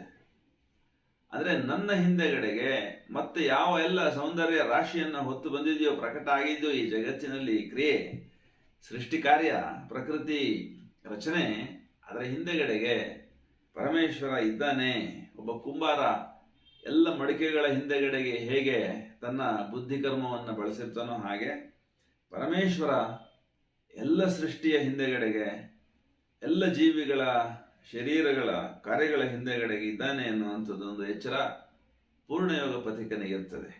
ಅದೇ ಬೇರೆ ಮಾರ್ಗದಲ್ಲಿರುವಂಥವ್ರಿಗೂ ಪೂರ್ಣಯೋಗ ಹಾದಿಯಲ್ಲಿರುವಂಥವ್ರಿಗೂ ಇರುವಂಥ ಬಹಳ ಮುಖ್ಯವಾದಂಥ ಪ್ರಧಾನವಾದಂಥ ಒಂದು ವಿಶೇಷ ವ್ಯತ್ಯಾಸ. ನಮ್ಮಲ್ಲಿ ಈ ಅರಿವು, ಈ ಜಾಗೃತಿ, ಈ ಜ್ಯೋತಿ, ಈ ಬೆಳಕು ಕೆಲಸ ಮಾಡ್ತಾ ಇದೆ ಅನ್ನುವ ಸಂದರ್ಭದಲ್ಲಿ ನಮಗೆ ಇನ್ನೊಂದು ವಿಶೇಷವಾದ ಅರಿವು ಜೊತೆಗೆ ಸಾಧ್ಯವಾಗುತ್ತದೆ. ಏನಪ್ಪ ಅಂದರೆ, ಅದ್ಯಾವ ಮಹಾಶಕ್ತಿ ನಾನು ಎನ್ನುವ ಈ ಪಾತ್ರೆಯಲ್ಲಿ ಕೆಲಸ ಮಾಡ್ತಾ ಇದೆಯೋ, ಈ ಪಾತ್ರದಲ್ಲಿ ತೊಡಗಿದೆಯೋ ಕರ್ಮದಲ್ಲಿ, ಅದೇ ಉಳಿದ ಎಲ್ಲ ಇರುವಿಕೆಯಲ್ಲಿ ಅಸ್ತಿತ್ವದಲ್ಲೂ ಕೂಡ ತಾನೇ ಕರ್ಮಿಯಾಗಿದೆ ಅನ್ನೋದು ಅವನಿಗೆ ಗೊತ್ತಾಗುತ್ತೆ. ಆಗ ಅವನಿಗೆ ಇನ್ನೊಂದು ತಿಳುವಳಿಕೆ ಏನು ಬರುತ್ತೆ ಅಂದರೆ, ನಾನು ಮಾಡ್ತಾ ಇದ್ದೇನೆ, ನನ್ನ ಶರೀರದ ಮೂಲಕ ನೋಡ್ತಾ ಇದ್ದೇನೆ, ಕೇಳ್ತಾ ಇದ್ದೇನೆ, ಮಾತಾಡ್ತಾ ಇದ್ದೇನೆ ಅನ್ನೋ ಅಂಥದ್ದು ಹೋಗಿ ಅದೇ ಮಾತಾಡ್ತಾ ಇದೆ, ಅದೇ ನೋಡ್ತಾ ಇದೆ, ಅದೇ ಕೇಳ್ತಾ ಇದೆ, ಸಕಲ ಸೃಷ್ಟಿ ವ್ಯಾಪಾರಗಳೆಲ್ಲವೂ ಅದರದೇ, ನಾನು ಮತ್ತು ನನ್ನದು ಅನ್ನೋದು ಕೇವಲ ತೋರಿಕೆ, ಅಹಂ ಅನ್ನೋವಂಥದ್ದು ತಿಳಿದು ಬಿಡುತ್ತೆ ಪೂರ್ಣವಾಗಿ. ಅಹಂ ನಿರಸನಕ್ಕೆ ಅದು ಕಾರಣ ಆಗುತ್ತೆ. ಅಹಂಭಾವ ಅಳಿದ ತಕ್ಷಣವೇ ಇಡೀ ಉಪಕರಣ, ಇಡೀ ಸತ್ತೆ ಸಪ್ರಜ್ಞ ಉಪಕರಣವಾಗಿ ರೂಪಾಂತರವಾಗುತ್ತೆ. ಪ್ರಜ್ಞಾಪೂರ್ವಕವಾಗಿ ಶರೀರದ ಎಲ್ಲ ಕರ್ಮಗಳನ್ನು ಮಾಡಲಿಕ್ಕೆ ಅಲ್ಲಿಂದಾಚೆಗೆ ಸಾಧಕನಿಗೆ ಅವಕಾಶವಾಗುತ್ತೆ, ಅಥವಾ ಅವಕಾಶ ಮಾಡಿಕೊಡಲಾಗುತ್ತೆ. ಅದಕ್ಕೆ ನಿಮ್ನ ಸ್ತರಗಳಲ್ಲಿ ಅಥವಾ ನಿಮ್ನ ಪ್ರಕೃತಿಯ ಸ್ತರಗಳಲ್ಲಿ ಜ್ಯೋತಿ ಶಕ್ತಿ ಆ ಪರಮ ಪುರುಷನ ದಿವ್ಯ ಜ್ಞಾನ ಪ್ರಚ್ಛನ್ನವಾಗಿ ಕಾರ್ಯದಲ್ಲಿ ಇದ್ರೂ ಕೂಡ ನಿಮ್ನ ಪ್ರಕೃತಿಯ ಹಿಡಿತದಲ್ಲಿರ್ತಕ್ಕಂಥ ಸಾಧಕರಿಗೆ ಅದು ವೇದ್ಯವಾಗಲ್ಲ. ಇವುಗಳನ್ನು ದೇಹ ಪ್ರಾಣ ಮನಸ್ಸುಗಳಲ್ಲಿ ಸಾಕ್ಷಾತ್ಕರಿಸಿಕೊಂಡಾಗ ಮಾತ್ರ, ಅಂದರೆ ಜ್ಯೋತಿ ಶಕ್ತಿ ಆನಂದ ಮತ್ತೆ ಈ ಅಪರಾಪ್ರಕೃತಿಯ ಹಿಂದೆಗಡೆ ಕೆಲಸ ಮಾಡ್ತಾ ಪರಮೇಶ್ವರನ ದಿವ್ಯ ಜ್ಞಾನ ಏನು ಪ್ರಚ್ಛನ್ನವಾಗಿ ಪೊಟೆನ್ಷಿಯಲ್ ಆಗಿ ಕೆಲಸ ಮಾಡ್ತಾ ಇದೆಯೋ ಅದನ್ನು ನಾವು ಗ್ರಹಿಸಿಕೊಂಡಾಗ ಅಥವಾ ಸಾಕ್ಷಾತ್ಕರಿಸಿಕೊಂಡಾಗ ಈ ದೇಹ, ಈ ಪ್ರಾಣ, ಈ ಮನಸ್ಸು, ಈ ಬುದ್ಧಿ ಅಂತ ನಾವೆಲ್ಲ ಏನು ಉಪಕರಣಗಳಂತ ಹೇಳ್ತೀವೋ ಅವು ದೈವಿ ಉಪಕರಣಗಳಾಗಿ ರೂಪಾಂತರ ಹೊಂದ್ತವೆ. ಆಧ್ಯಾತ್ಮೀಕೃತ ದೇಹ ಆಗುತ್ತೆ, ಆಧ್ಯಾತ್ಮಿಕೃತ ಪ್ರಾಣ ಆಗುತ್ತೆ. ಅದು ರೂಪಾಂತರ, ಅದು ಟ್ರಾನ್ಸ್ಫಾರ್ಮೇಷನ್. ಆ ಮೂಲಕ ಆ ಅಸ್ತಿತ್ವದಲ್ಲಿ, ಆ ಶರೀರದಲ್ಲಿ, ಸಾಧಕನ ಇರುವಿಕೆಯಲ್ಲಿ ಆ ದಿವ್ಯ ಮಾತೆಯ ಪರಾಶಕ್ತಿ ಅಂತ ನಾವೇನು ಹೇಳ್ತೀವಿ, ಆ ಶಕ್ತಿ ಕೆಲಸ ಮಾಡಲಿಕ್ಕಾಗಿ ಒಪ್ಪಿಗೆ ಕೊಟ್ಟು ಬರುತ್ತೆ. ಈ ಶರೀರ, ಈ ಅಸ್ತಿತ್ವವೆಲ್ಲವೂ ಆಕೆಯ ಉಪಕರಣವಾಗಿ ಬಳಕೆಯಾಗುತ್ತೆ. ಅಲ್ಲಿಂದಾಚೆಗಿನ ಕರ್ಮಗಳು ಸಾಮಾನ್ಯ ಮಾನವರ ಕರ್ಮಗಳಂತಿರಲ್ಲ. ಆ ಶರೀರದಲ್ಲಿರ್ತಕ್ಕಂಥ ಸಾಧಕ ಜೀವ ನನ್ನ ಕರ್ಮಗಳು ಅಂಥೇಳಿ ಭಾವಿಸೋದಿಲ್ಲ. ಈ ಇಡೀ ಸತ್ತೆಯ ಮೂಲಕ ಪರಾಶಕ್ತಿಯ ಕರ್ಮ ನಡೀತಾ ಇದೆ ಅನ್ನೋ ಅಂಥದ್ದೊಂದು ತಿಳುವಳಿಕೆ ಅವನಿಗೆ ಸದಾಕಾಲ ಎಚ್ಚರದಲ್ಲಿ ಇರೋದಕ್ಕೆ ಕಾರಣವಾಗುತ್ತೆ. ಬಹುತೇಕ ಸಾಧಕರು ಸಾಧನೆ ಯಾಕೆ ಮಾಡ್ತಾರೆ ಅಂದರೆ, ಮುಕ್ತಿಗಾಗಿ, ಮೋಕ್ಷಕ್ಕಾಗಿ, ವಿಮೋಚನೆಗಾಗಿ, ಅಥವಾ ಎಲ್ಲ ಥರದ ದುಃಖ ನಿವೃತ್ತಿಯಾಗಿ, ಅಥವಾ ಪರಮೇಶ್ವರನ ಅನುಸಂಧಾನಕ್ಕಾಗಿ ಅಂತೆಲ್ಲ ನಾವು ಹೇಳ್ತಾರೆ, ನೋಡೋದನ್ನು ಕೇಳ್ತೀವಿ. ಇಲ್ಲಿ ಕರ್ಮಯೋಗ ಅಂತ ನಾವೇನು ಹೇಳ್ತೀವಿ, ಶ್ರೀ ಅರವಿಂದರ ಈ ಒಂದು ಯೋಗ ಪಥದಲ್ಲಿ ಸ್ವಲ್ಪ ಮಟ್ಟಿಗೆ ಭಿನ್ನವಾದಂತಹ, ಇನ್ನೂ ವಿಸ್ತಾರವಾದಂತಹ, ಮಹತ್ತರವಾದಂತಹ ಒಂದು ರೀತಿಯಲ್ಲಿ ಆ ಶ್ರೀ ಅರವಿಂದರ ಕರ್ಮಯೋಗವನ್ನು ನಾವು ಗ್ರಹಿಸಬಹುದಾಗಿದೆ. ಏನದು ಅಂದರೆ, ವಿಮೋಚನೆ ಅಷ್ಟೇ ಅಲ್ಲ ಕರ್ಮದ ಉದ್ದೇಶ, ಪರಿಪೂರ್ಣತೆಯೂ ಆಗಿದೆ ಅನ್ನುವಂಥದ್ದು. ಪರ್ಫೆಕ್ಷನ್, ಎಲ್ಲ ಕರ್ಮಗಳ ಉದ್ದೇಶ ಇಲ್ಲಿ ಮೋಕ್ಷ ಅಷ್ಟೇ ಅಲ್ಲ, ಪರಿಪೂರ್ಣತೆ, ಟು ಪರ್ಫೆಕ್ಟ್ ದ ಎಂಟೈರ್ ಇನ್ಸ್ಟ್ರುಮೆಂಟಾಲಿಟಿ. ಇಡೀ ಸತ್ತೆಯ ಅಸ್ತಿತ್ವವನ್ನು ಪರಿಪೂರ್ಣಗೊಳಿಸಲಿಕ್ಕಾಗಿ ಅದರ ಕಾರ್ಯದಲ್ಲಿ, ಅದರ ಕುಶಲತೆಯಲ್ಲಿ, ಅದರ ವ್ಯಾಪ್ತಿಯಲ್ಲಿ ಅತ್ಯಂತ ಶಕ್ತಿಶಾಲಿಯನ್ನಾಗಿ ಮಾಡಿ ಪೂರ್ಣವಾದಂತಹ ರೂಪಾಂತರ ಮಾಡಲಿಕ್ಕಾಗಿ ಕರ್ಮ ಅನ್ನುವಂಥದ್ದು ಇದೆ. ಕರ್ಮಯೋಗ ಅನ್ನುವಂಥದ್ದು ಆ ಉದ್ದೇಶವನ್ನು ಹೊಂದಿದೆ ಅನ್ನುವಂಥದ್ದು ವಿಶೇಷವಾಗಿ ಶ್ರೀ ಅರವಿಂದರ ಯೋಗ ಪಥದಲ್ಲಿ ನಮಗೆ ತಿಳಿಯುತ್ತದೆ. ಆಗ ಈ ಅರಿವು ನಮಗೆ ಬಂದಾಗ ಹೃದಯದಲ್ಲಿ ದೇವನ ಒಂದು ಇರುವಿಕೆ ಏನಿದೆ, ಆತನ ಸಂಕಲ್ಪ ಏನಿದೆ, ಅದೇ ನೆರವೇರಲಿ ಅನ್ನುವಂಥದ್ದೊಂದು ಭಾವ ನಮ್ಮೊಳಗೆ ನೆಲೆಯಾಗುತ್ತೆ, ಸ್ಥಾಯಿ ಭಾವವಾಗಿ ನೆಲೆಸ್ತದೆ. ನನ್ನ ಆಸೆ ನಿನ್ನಿಚ್ಛೆಯಪ್ಪನ್ನೆಗಂ ಸಲ್ಲದಿರಲಿ ಅಂಥೇಳಿ ಅವನು ಭಾವಿಸ್ತಾನೆ. ಭಗವಂತ ಪರಮೇಶ್ವರ, ನಿನ್ನ ಇಚ್ಛೆ ಏನಿದೆಯೋ ಅದು ನಡೀಲಿ ಅನ್ನುವಂಥ ಒಂದು ಸರ್ವ ಸಮರ್ಪಣಾ ಭಾವ ಸದಾಕಾಲ ಜಾಗೃತವಾಗುತ್ತೆ. ಅದಾದ ಮೇಲೆ ಇಷ್ಟು ರೂಪಾಂತರಣಗಳಾದ ಮೇಲೆ ದೇಹದ, ಪ್ರಾಣದ, ಮನಸ್ಸಿನ, ಬುದ್ಧಿಯ, ಅಹಂನ ರೂಪಾಂತರಣಗಳು ಪೂರ್ಣವಾಗಿ ಘಟಿಸಿದಾಗ ಸಾಧಕ ಅಲ್ಲಿಂದಾಚೆಗೆ ದಿವ್ಯ ಕರ್ಮಗಳಲ್ಲಿ, ದಿವ್ಯ ಪರಮ ಪ್ರಭುವಿನ ಕರ್ಮಗಳಲ್ಲಿ ತಾನು ಭಾಗಿಯಾಗುವ ಅಥವಾ ತನ್ನನ್ನು ಸಂಪೂರ್ಣವಾಗಿ ಸಮರ್ಪಿಸಿಕೊಳ್ಳುವ ಅರ್ಹತೆಯನ್ನು, ಪಾತ್ರತೆಯನ್ನು ಅವನಿಗೆ ತಂದುಕೊಡಲಾಗುತ್ತೆ ಆ ಸಾಧನೆ. ಅವನು ಮುಕ್ತನಾದ ಮೇಲೆ, ಅವನು ತನ್ನ ಆತ್ಮವನ್ನು ತಾನು ದರ್ಶಿಸಿದ ಮೇಲೆ, ತನ್ನೊಳಗಡೆಗೆ ಪರಮ ಪ್ರಭುವಿನ ಇರುವಿಕೆಯನ್ನು ಗ್ರಹಿಸಿದ ಮೇಲೆ ಕರ್ಮ ಮಾಡಬೇಕಾದ ಅವಶ್ಯಕತೆ ಏನಿದೆ ಅನ್ನುವಂಥದ್ದು ಪ್ರಶ್ನೆ ಸಹಜವಾಗಿ ಬರುತ್ತೆ. ಈ ಅಸ್ತಿತ್ವದಲ್ಲಿ ಜೀವ ಏನಿದ್ದಾನೆ ಅವನಿಗೆ ತನ್ನ ಕರ್ಮ ಪ್ರಭುವಿನ ದರ್ಶನವಾಗಿದೆ ಅಂತ ಅನ್ನೋದು ನಮಗೆ ಗೊತ್ತಿದೆ ಅಂದಮೇಲೆ, ಪ್ರಕೃತಿಯೇ ವ್ಯಕ್ತಿಯಲ್ಲಿ ಕಾರ್ಯಪ್ರವೃತ್ತವಾಗಿರುತ್ತದೆ ಎನ್ನುವ ಒಂದು ತಿಳುವಳಿಕೆ ಅಥವಾ ಒಂದು ಭಾವನೆ ಬಲಿಯೋದಕ್ಕೆ ಪ್ರಾರಂಭವಾಗುತ್ತೆ. ನಾನು ಮಾಡ್ತಾ ಇದ್ದೇನೆ, ನನ್ನ ಮೂಲಕ ನೋಡ್ತಾ ಇದ್ದೇನೆ, ನನ್ನ ಮೂಲಕ ಕೇಳ್ತಾ ಇದ್ದೇನೆ, ನನ್ನ ಮೂಲಕ ಮಾತನಾಡ್ತಾ ಇದ್ದೇನೆ ಅಂತ ಭಾವಿಸುವ ಬದಲಿಗೆ ಪ್ರಕೃತಿಯೇ ಈ ಎಲ್ಲ ಕಾರ್ಯಗಳನ್ನು ಮಾಡ್ತಾ ಇದೆ ಅನ್ನುವ ಒಂದು ಸಾಕ್ಷಿ ಭಾವ, ಹಿಂದೆ ಸರಿದು ನಿಂತು ನೋಡುವ ಪ್ರಕೃತಿ ಕಾರ್ಯಗಳನ್ನು ವೀಕ್ಷಿಸ್ತಕ್ಕಂಥ ಒಂದು ಸಾಧ್ಯತೆ ಪ್ರಾಪ್ತವಾಗುತ್ತೆ. ಸಮಸ್ತ ಬ್ರಹ್ಮಾಂಡವೂ ಕೂಡ ಪರಮೇಶ್ವರನ ಕಾರ್ಯ, ಅವನ ಕರ್ಮ ಅನ್ನುವಂಥದ್ದು ಅದಾದ ನಂತರದಲ್ಲಿ ನಮಗೆ ವೇದ್ಯವಾಗುತ್ತೆ. ಯಾವಾಗ ನಮ್ಮ ಶರೀರದಲ್ಲಿ ನಡೀತಾ ಇರ್ತಕ್ಕಂಥ ಕರ್ಮಗಳೆಲ್ಲವೂ ಒಳಗಡೆ ಇರ್ತಕ್ಕಂಥ ಪರಮ ಪ್ರಭುವಿನ ಅಂಶ, ಜೀವ ಏನಿದ್ದಾನೆ ಅಥವಾ ಚೈತ್ಯ ಪುರುಷ ಏನಿದ್ದಾನೆ, ಅವನ ಒಂದು ತಿಳುವಳಿಕೆಯಲ್ಲಿ, ಅವನ ಒಂದು ಸಾಮರ್ಥ್ಯದಲ್ಲಿ ನಡೀತಾ ಇದ್ದಾವೆ, ಇಚ್ಛೆಯಂತೆ ನಡೀತಾ ಇದ್ದಾವೆ ಅನ್ನೋದು ತಿಳಿದ ಮೇಲೆ ಸಮಸ್ತ ಪ್ರಕೃತಿ ಒಳಗೆ ನಡೀತಾ ಇರತಕ್ಕಂಥ ಕರ್ಮಗಳೆಲ್ಲವೂ ಕೂಡ ಆ ಒಂದು ಪರಮ ಪ್ರಭುವಿನ ಇಚ್ಛೆಯಂತೆ ನಡೀತಾ ಇದೆ. ಯಾಕೆ ಅಂತಂದರೆ, ಹೇಗೆ ಇದು ನನ್ನ ಮೈ ಅಂತ ನಾನು ಭಾವಿಸ್ತೀನೋ ಹಾಗೆ ಸಮಸ್ತ ಬ್ರಹ್ಮಾಂಡವು ಪರಮೇಶ್ವರನ ಮೈ ಅಂಥೇಳಿ, ಅವನ ದೇಹ ಅಂಥೇಳಿ ನಾವು ತಿಳಿಯುವಂಥದ್ದೊಂದು ಸಾಧ್ಯತೆ. ಆ ಶರೀರದಲ್ಲಿ ಬೇರೆ ಬೇರೆ ಅಂಗಗಳಲ್ಲಿ ಬೇರೆ ಬೇರೆ ಕಾರ್ಯಗಳು ಹೇಗೆ ನಡೀತಾ ಇದ್ದವೋ ಹಾಗೆ ವಿಶ್ವಪ್ರಜ್ಞೆಯಲ್ಲಿ, ವಿಶ್ವಾತ್ಮನಲ್ಲಿ ಕಾರ್ಯ ನಡೀತಾ ಇದೆ. ನನ್ನಲ್ಲಿಯೂ ಅವನೇ ಕಾರ್ಯದ ಪ್ರಭು ಅನ್ನುವಂಥದ್ದು ಅವನಿಗೆ ಗೊತ್ತಾಗುತ್ತೆ. ಆಗ ಅಂಥದ್ದೊಂದು ಅವಸ್ಥೆಯನ್ನು ತಲುಪಿದಂತಹ ಸಾಧಕನ ಒಳಗಡೆ ಅನಂತ ಶಕ್ತಿ ಕಾರ್ಯ ಮಾಡೋದಕ್ಕೆ ತೊಡಗುತ್ತದೆ ಆ ಶರೀರದ ಮೂಲಕ. ಅರವಿಂದರು ಸಾವಿತ್ರಿನಲ್ಲಿ ಇದಕ್ಕೆ ಸಂಬಂಧಪಟ್ಟಂಗೆ ಕೆಲವು ಸಾಲುಗಳನ್ನು ಹೇಳ್ತಾರೆ. ಶ್ರೀ ಅರವಿಂದರ ಈ ಸಾಲುಗಳನ್ನು ನಾವು ನೋಡಬಹುದು.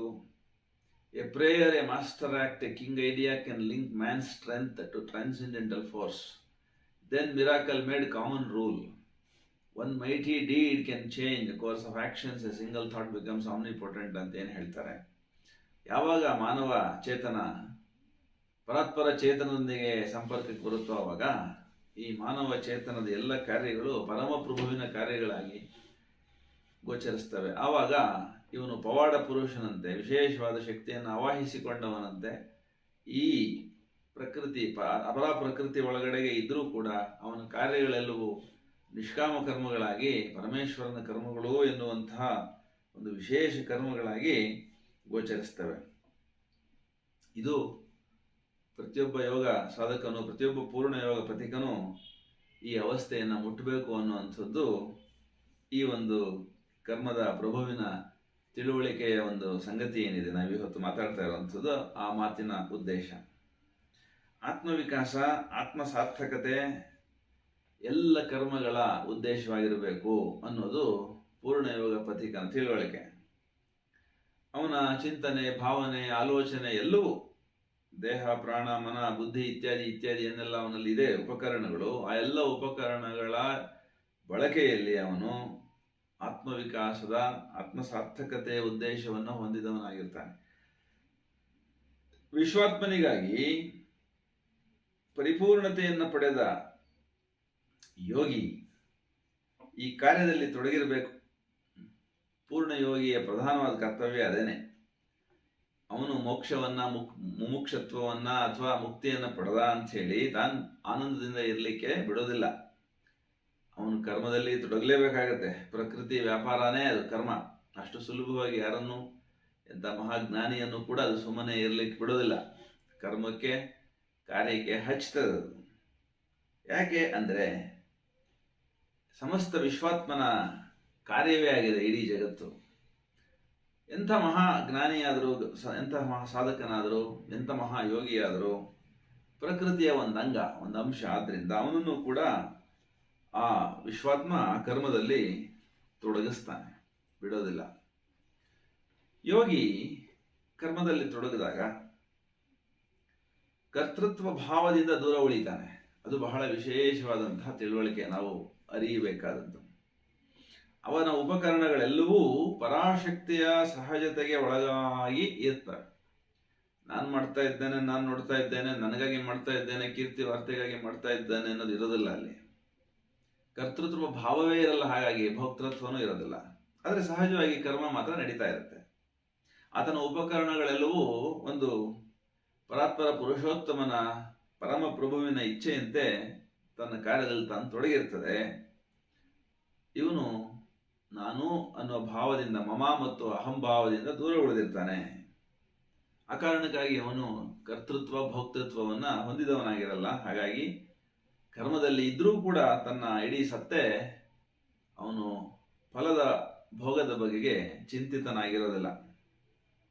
ಸಹಜವಾಗಿ ಉಸಿರಾಟ ನಡೆದಂತೆ, ಸಹಜವಾಗಿ ಜೀರ್ಣಕ್ರಿಯೆ ನಡೆದಂತೆ, ಸಹಜವಾಗಿ ರಕ್ತ ಪರಿಚಲನೆ ನಡೆದಂತೆ, ಸಹಜವಾಗಿ ಮೆದುಳಿನಲ್ಲಿ ಚಿಂತನೆ, ಭಾವನೆ, ಆಲೋಚನೆಗಳು, ಕ್ರಿಯೆಗಳು ನಡೆದಂತೆ ಪ್ರಕೃತಿ ವ್ಯಾಪಾರಗಳೆಲ್ಲವೂ ಹೇಗೆ ನಡೀತಾವೋ ಹಾಗೆ ನಡೀತಾ ಇದೆ ಈ ವಿಶ್ವವೆಲ್ಲವೂ ಅನ್ನುವಂಥದ್ದರ ಅರಿವು, ಸಹಜ ತಿಳಿವು, ಅದು ಅವನಿಗೆ ಪ್ರಾಪ್ತಿಯಾಗಿರುತ್ತೆ.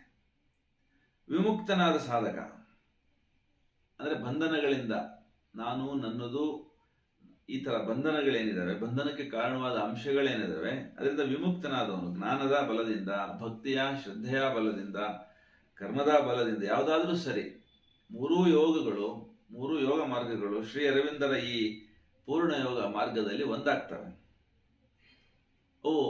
ಮೂರು ಯೋಗಗಳ ತ್ರಿವೇಣಿ ಸಂಗಮ, ಮಹಾ ಒಂದು ತ್ರಿವೇಣಿ ಸಂಗಮ ಇದು ಪೂರ್ಣ ಯೋಗ ಅಂತ ಹೇಳಿ ನಾವು ಭಾವಿಸಬಹುದು. ಇಲ್ಲಿ ಭಕ್ತಿಯೂ ಉಂಟು, ಜ್ಞಾನವೂ ಉಂಟು, ಕರ್ಮವೂ ಉಂಟು. ಮೂರು ಒಂದಕ್ಕೆ ಒಂದು ಪೂರಕವಾಗಿ, ಒಂದರ ಒಳಗಡೆಗೆ ಒಂದು ಪ್ರೋತ್ಸಾಹಕರವಾಗಿ ಮಿಳಿತವಾಗಿರ್ತವೆ. ಅದು ವಿಮುಕ್ತನಾದ ಸಾಧಕನ ಒಳಗಡೆಗೆ ಅವನ ಸನ್ನಿವೇಶದಲ್ಲಿ ಪರಮಾತ್ಮನ ಪ್ರೇರಣೆಯಂತೆ ಕಾರ್ಯಗಳು ಅವನ ಮೂಲಕ ನಡೀತಾ ಇರ್ತದೆ. ಸದಾ ಆತ ಪರಮಾತ್ಮನಲ್ಲಿಯೇ ಇದ್ದು ಅವನೊಳಗಿನ ಪ್ರೇರಣೆ, ಪರಮಾತ್ಮನ ಪ್ರೇರಣೆ ಏನಿದೆ ಅದರಂತೆ ಜೀವಿಸಿ ಇದ್ದು ಬಾಹ್ಯದಲ್ಲಿ ಮಹಾ ಪರಿವರ್ತನೆಯನ್ನು ತರಬಹುದು ಅವನಿರೋ ಜಾಗದಲ್ಲಿ, ಸನ್ನಿವೇಶದಲ್ಲಿ. ಅಥವಾ ಹಾಗೆ ಅವನು ದೇಹವನ್ನು ಇಟ್ಟು ತೆರಳಬಹುದು. ಅದು ಸರ್ವೇಶ್ವರನ ಇಚ್ಛೆಗೆ ಸೇರಿದ್ದೇ ವಿನಃ ಸಾಧಕನ ಇಚ್ಛೆಗೆ ಸೇರಿದ್ದಲ್ಲ. ಪೂರ್ಣಯೋಗ ಪಥಿಕ ಈ ವಿವೇಕವನ್ನು, ಈ ಎಚ್ಚರವನ್ನು ಹೊಂದಿರಲೇಬೇಕು. ತಾನೆಂಥ ಮಹಾ ಸಾಧಕನಾದರೂ, ಮಹಾಯೋಗಿಯಾದರೂ ತನ್ನಂತೆಯೇ ತನ್ನ ವಾತಾವರಣವನ್ನು, ತನ್ನ ಸುತ್ತಮುತ್ತಲ ಪರಿಸರವನ್ನು ರೂಪಾಂತರಿಸಿ ಬಿಡಬೇಕು ಅನ್ನೋ ಅಹಂಭಾವವನ್ನು ಅವನು ತ್ಯಜಿಸಿರ್ತಾನೆ. ಹಾಗಾಗಿ ಅವನ ಸುತ್ತಮುತ್ತ ಇರತಕ್ಕಂಥ ವಿಶೇಷವಾದಂತಹ ಪರಿಸರ ಅವನ ಸಾಧನೆಯ ಫಲಿತ ರೂಪದಲ್ಲಿ ಇದ್ರೂ ಕೂಡ ಅದನ್ನು ನಾನು ಮಾಡಿದೆ ಅನ್ನೋ ಭಾವ ಅಲ್ಲಿ ವಿಸರ್ಜಿತ. ಹಾಗಾಗಿ ಮಹಾಯೋಗಿಯೊಬ್ಬ, ಮಹಾಪೂರ್ಣಯೋಗ ಸಾಧಕನೊಬ್ಬ ಈ ಯೋಗ ಪಥದಲ್ಲಿ ಎಷ್ಟೇ ಮುಂದುವರೆದರೂ ಕೂಡ ತನ್ನ ಹೊರಗಿನ ಬಾಹ್ಯ ಪರಿಸರದ ಪರಿವರ್ತನೆಯನ್ನು ಅವನು ತಾನಾಗೆ ಮಾಡ್ತಾ ಇದ್ದೇನೆ ಅನ್ನೋ ಭಾವವನ್ನು ಅವನು ವಿಸರ್ಜಿಸಿರ್ತಾನೆ. ಆದರೆ ಪರಿವರ್ತನೆಯನ್ನು ತರೋ ಶಕ್ತಿ ಅವನೊಳಗಡೆಗೆ ಹೊಂದಿರ್ತಾನೆ. ಇದು ಅಹಂ ನಿರಸನದ ಕಾರಣಕ್ಕಾಗಿ ಬರುವಂಥದ್ದು ಭಾವ. ವಿವೇಕಾನಂದರು ಮಹರ್ಷಿ ಅರವಿಂದರಿಗೆ ಜೈಲಿನಲ್ಲಿದ್ದಾಗ, ಅಲಿಪುರ ಜೈಲಿನಲ್ಲಿದ್ದಾಗ ಮಾರ್ಗದರ್ಶನ ಮಾಡಿರ್ತಕ್ಕಂಥದ್ದು ನಮಗೆಲ್ಲ ಗೊತ್ತಿದೆ. ಅಲಿಪುರ ಜೈಲಿನ ಅನುಭವಗಳಲ್ಲಿ ಅದರಲ್ಲಿ ಅರವಿಂದರದನ್ನು ಹೇಳ್ಕೊತಾರೆ. ಅಂಥ ಶ್ರೀ ವಿವೇಕಾನಂದರು ಕರ್ಮಯೋಗ ಬಗ್ಗೆ ತಮ್ಮದೇ ಆದಂತಹ ಒಂದು ಚಿಂತನೆಗಳನ್ನು ಹೊಂದಿದ್ದಾರೆ. ಅವರು ಏನು ಹೇಳ್ತಾರೆ ಅನ್ನುವಂಥದ್ದೊಂದು 3 ಮಾತನ್ನು ನಾವು ಶ್ರೀ ಅರವಿಂದರ ಯೋಗ ಮಾರ್ಗದಲ್ಲಿ ಇರ್ತಕ್ಕಂಥ ಪಥಿಕರಿಗೆ ನೆನಪು ಮಾಡಬಹುದು. ನಾನು ಪರಂಧಾಮವನ್ನ, ಅಷ್ಟಸಿದ್ಧಿಗಳನ್ನ, ಪುನರ್ಜನ್ಮ, ವಿಮೋಚನೆಯನ್ನ ಬೇಡಲಾರೆ. ಬದಲಿಗೆ ಯಾತನೆಗೀಡಾದವರ ಭಾರವನ್ನು ನಾನು ಹೊರುವಂತೆ ಆಗಲಿ, ಅವರ ದುಃಖ ನಿವೃತ್ತಿಗೆ ನಾನು ಕಾರ್ಯ ಮಾಡುವಂಥದ್ದಾಗಲಿ ಅಂತ ಹೇಳಿ ವಿವೇಕಾನಂದರು ಘೋಷಿಸ್ತಾರೆ.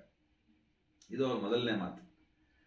ಎರಡನೇದು, ನನ್ನಲ್ಲಿ ವಿಮೋಚನೆಗೆ ಇದ್ದ ಹಂಬಲ ಮಾಯವಾಗಿದೆ. ಅನೇಕ ಜನ್ಮಗಳನ್ನು ತಳೆದು ಜರಾಮರಣಗಳ ದುಃಖ ಹೊತ್ತವರ ಯಾತನೆಗಳನ್ನು ಅನುಭವಿಸಲು ನಾನು ಇಚ್ಛಿಸುತ್ತೇನೆ ಅಂತ ಹೇಳಿ ಅವರಿಗೆ ಎರಡನೇ ಮಾತು ಹೇಳ್ತಾರೆ. ಅಂದರೆ ಪ್ರಕೃತಿ ಒಳಗಡೆಗಿದ್ದು ಜೀವರೂಪದಲ್ಲಿ, ದೇಹ ರೂಪದಲ್ಲಿ ಬಂದಿರತಕ್ಕಂಥ ಪರಮೇಶ್ವರನ ಅಂಶ ಜೀವ ಏನು ಮಾಡಬೇಕು ಅನ್ನೋದನ್ನ ಇಲ್ಲಿ ಶ್ರೀ ವಿವೇಕಾನಂದರ ಈ ಮಾತುಗಳಲ್ಲಿ ಮಹರ್ಷಿ ಅರವಿಂದರು ಗ್ರಹಿಸಿದ್ದಾರೆ ಅಂತ ಕಾಣುತ್ತದೆ. ಮೂರನೇ ಮಾತು, ಸರ್ವವ್ಯಾಪಿಯಾದ ಸತ್ಯಸ್ವರೂಪನಾದ, ಅಜನಾದ, ಅಮರನಾದ, ನಮ್ಮೆಲ್ಲರ ಆಧಾರನಾದ ದೇವನನ್ನು ನಾನು ಪೂಜಿಸುತ್ತೇನೆ. ಉಳಿದ ಎಲ್ಲ ದೇವರೂಪಗಳನ್ನು ನಾನು ಪರಿಗಣಿಸಲಾರೆ ಅಂತ ಹೇಳಿ ವಿವೇಕಾನಂದರು ಒಂದು ಕಡೆ ಹೇಳ್ತಾರೆ ಕರ್ಮಯೋಗ ಪುಸ್ತಕದಲ್ಲಿ. ಅಂದರೆ ನಮ್ಮ ಭಕ್ತಿ, ಶ್ರದ್ಧೆ, ಆರಾಧನೆಗಳು ವೈಯಕ್ತಿಕ ಅಹಂ ಮೂಲದಿಂದ, ವೈಯಕ್ತಿಕ ಸ್ವಾರ್ಥ ಮೂಲದಿಂದ, ಲಾಭದ ಉದ್ದೇಶಕ್ಕಾಗಿ ನಡೆಯದೆ ಸರ್ವವ್ಯಾಪಿಯಾದ ಪರಮೇಶ್ವರನ ಕಾರಣಕ್ಕಾಗಿ ನಡೆಯಬೇಕು ಎಂಬುದಾದಾಗ, ಆ ಸರ್ವೇಶ್ವರನು, ಸರ್ವಶಕ್ತನು, ಅನಂತನು, ಸರ್ವವ್ಯಾಪಿಯೂ ಆಗಿರ್ತಾನೆ. ಯಾವುದೋ ಒಂದು ಪಂಥಕ್ಕೆ, ಯಾವುದೋ ಒಂದು ಸಮೂಹಕ್ಕೆ, ಯಾವುದೋ ಒಂದು ದೇಶಕ್ಕೆ, ಯಾವುದೋ ಒಂದು ಕಾಲಕ್ಕೆ ಬದ್ಧನಲ್ಲ. ಕಾಲ ದೇಶಾತೀತವಾಗಿ, ನಾಮರೂಪಾತೀತವಾಗಿ ಎಲ್ಲವನ್ನೂ ಉದ್ಧರಿಸ್ಲಿಕ್ಕಾಗಿ ಯಾವ ಶಕ್ತಿ ಕೆಲಸ ಮಾಡ್ತಾ ಇದೆಯೋ ಅದರ ಸ್ವರೂಪವನ್ನಷ್ಟೇ ನಾನು ಪೂಜಿಸ್ತೀನಿ, ಸೇವಿಸ್ತೀನಿ ಅಂತ ಹೇಳಿ ಅವರು ಹೇಳ್ತಾ ಇದ್ದಾರೆ ಮೂರನೇ ಅಂಶದಲ್ಲಿ. ಇಲ್ಲಿ ಗೀತೆಯನ್ನು ಕೂಡ ನಾವು ಪರಿಗಣಿಸಬಹುದು. ಅಲ್ಲಿ ಪ್ರಧಾನವಾಗಿ ನಿಷ್ಕಾಮ ಕರ್ಮವನ್ನು ಭಗವಂತ ಕೃಷ್ಣ ಬೋಧಿಸ್ತಾನೆ. ಭಗವಂತ ಕೃಷ್ಣ ಶ್ರೀ ಅರವಿಂದರಿಗೂ ಕೂಡ ಜೈಲಿನಲ್ಲಿ ಮಾರ್ಗದರ್ಶನ ಮಾಡಿದ್ದರ ಬಗ್ಗೆ ನಾವು ಕೇಳಿದ್ದೀವಿ, ಓದಿದ್ದೀವಿ. ಆದರೆ ಅರವಿಂದರು ಮುಂದುವರೆದು ನಮ್ಗೆ ಹೇಳ್ತಾರೆ ಒಂದು ಮಾತು, ಈ ಎಲ್ಲದರ ಆಚೆಗೂ ಕೂಡ ಜೀವ ಹೋಗಬಲ್ಲ, ವಿಶ್ವಾತ್ಮನ ಸಾಕ್ಷಾತ್ಕಾರದ ಪರಿಪೂರ್ಣತೆಯನ್ನ ಮಾಡಿಕೊಳ್ಳಬಲ್ಲ, ಪರಮೇಶ್ವರನ ವಿಶ್ವಾತ್ಮನ ಪರಿಪೂರ್ಣ ಅವಸ್ಥೆಯನ್ನ ಪೂರ್ಣಯೋಗದ ಪಥಿಕ ಹೊಂದಬಲ್ಲ. ಅದೇ ನಮ್ಮ ಪೂರ್ಣಯೋಗದ ಉದ್ದೇಶ ಅಂತ ಹೇಳಿ ಮಹರ್ಷಿ ಅರವಿಂದರು ಘೋಷಿಸ್ತಾರೆ. ಈ ಹಿನ್ನೆಲೆಯಲ್ಲಿ ಈ ಪ್ರಕಟಿತ ಬ್ರಹ್ಮಾಂಡದಲ್ಲಿ ಕಾರ್ಯ ಮಾಡ್ತಾ ಇರ್ತಕ್ಕಂಥ ಮಹಾಶಕ್ತಿ ಸ್ವರೂಪ ಕರ್ಮ ಪ್ರಭು, ಅದರ ಸಾಮರ್ಥ್ಯಗಳೇನಿದಾವೆ, ಅದರ ಜ್ಯೋತಿ ಏನಿದೆ, ಅದರ ಪ್ರೀತಿ ಏನಿದೆ, ಅದರ ನೀತಿ ಏನಿದೆ, ಆ ಎಲ್ಲವನ್ನ ಗ್ರಹಿಸಿದ್ದಾದ ಮೇಲೆ ಕರ್ಮವನ್ನ ಪೂರ್ಣಯೋಗ ಪಥಿಕ ಹೇಗೆ ಮಾಡ್ತಾನೆ ಅನ್ನೋದನ್ನ ಹೇಳ್ತಾರೆ. ಆಂತರಿಕವಾಗಿ ಸನಾತನ ಸ್ವರಾಜ್ಯದ ಸ್ವಾತಂತ್ರ್ಯದ ಮೂಲಕ ಅವನ ಕರ್ಮಗಳನ್ನು ಅವನು ಮಾಡ್ತಾನಂತೆ. ಅಂದರೆ ಏನು? ಬಾಹ್ಯ ನಿಯಂತ್ರಣಗಳಿಂದ ಪಾರಾಗ್ತಾನೆ. ಆಂತರ್ಯದ ಪ್ರಚೋದನೆಗಷ್ಟೇ ಅವನು ಮಾನ್ಯತೆ ಕೊಡ್ತಾನೆ. ಆಂತರ್ಯದಲ್ಲಿ ಪರಮ ಪುರುಷನೇ ನಿವಾಸಿಯಾಗಿರೋ ಕಾರಣಕ್ಕಾಗಿ ಅವನ ಪ್ರಚೋದನೆಯೇ ಎಲ್ಲ ಕರ್ಮಗಳ ಹಿಂದೆಗಡೆ ಇರ್ತದಾಗಿ ಪೂರ್ಣಯೋಗ ಪಥಿಕ ಆ ಸ್ವಾತಂತ್ರ್ಯವನ್ನು ಹೊಂದಿರ್ತಾನೆ. ಎಲ್ಲದರಿಂದ ಬಿಡುಗಡೆಯನ್ನು ಹೊಂದಿ ಕರ್ಮದಲ್ಲಿ ನಿರತನಾಗಿರ್ತಾನೆ. ಆ ಎಲ್ಲ ಕರ್ಮಗಳು ತೀರಾ ಅಂತರಾಳದ, ಅಂತರಾತ್ಮನ, ಚೈತ್ಯಾತ್ಮನ, ಚೈತ್ಯ ಪುರುಷನ ಇಚ್ಛೆಗೆ ಅನುಗುಣವಾಗಿ ಬಾಹ್ಯ ನಿಯಂತ್ರಣಗಳಿಂದ ಬಿಡುಗಡೆಯನ್ನು ಹೊಂದಿ ಯಾವ ಬಹಿರಂಗದ ಭಾವಗಳಿಗೂ, ಬಹಿರಂಗದ ಭೌತಿಕ ನಿಯಂತ್ರಣಗಳಿಗೂ ಒಳಗಾಗದೆ ಸಂಪೂರ್ಣ ಅರಿವಿನ, ಬೆಳಕಿನ, ಪ್ರೀತಿಯ ಒಂದು ನೀತಿಯ ಕರ್ಮಗಳಾಗಿರ್ತವೆ. ಅದಕ್ಕೆ ಉದಾಹರಣೆ ಬೇಕಾದ್ರೆ ನಾವು ಒಂದು 2-3 ನೋಡ್ಕೊಳ್ಬಹುದು. ಜನಕ ಮಹಾರಾಜ, ಭಗವಾನ್ ಶ್ರೀಕೃಷ್ಣ, ಶ್ರೀರಾಮ, ಇವರೆಲ್ಲರೂ ಕರ್ಮಗಳನ್ನು ಮಾಡಿದ್ದಾರೆ. ಯಾವ ಕರ್ಮವನ್ನು ತಮಗಾಗಿ ಮಾಡಿದವರಲ್ಲ, ಎಂಥ ಸಂದರ್ಭದಲ್ಲೂ ಕರ್ಮವನ್ನು ಬಿಟ್ಟವರಲ್ಲ. ಜೀವನದ ಎಲ್ಲ ಸನ್ನಿವೇಶಗಳಲ್ಲಿ ಕರ್ಮಾಚರಣೆಗೆ ಅವರು ಸನ್ನದ್ಧರಾಗಿ ಟೊಂಕ ಕಟ್ಟಿ ನಿಂತಿದ್ರು. ಪವಿತ್ರ ಕರ್ಮಗಳಲ್ಲಿ ಸದಾ ತೊಡಗಿದ್ರು. ಹಾಗೆ ಪೂರ್ಣಯೋಗದ ಸಾಧಕ ತನ್ನ ಸಮಸ್ತ ಜೀವನದಲ್ಲಿ ಎಲ್ಲ ಸನ್ನಿವೇಶಗಳಲ್ಲಿ ಕರ್ಮದಲ್ಲಿ ತೊಡಗಬೇಕಾಗುತ್ತೆ.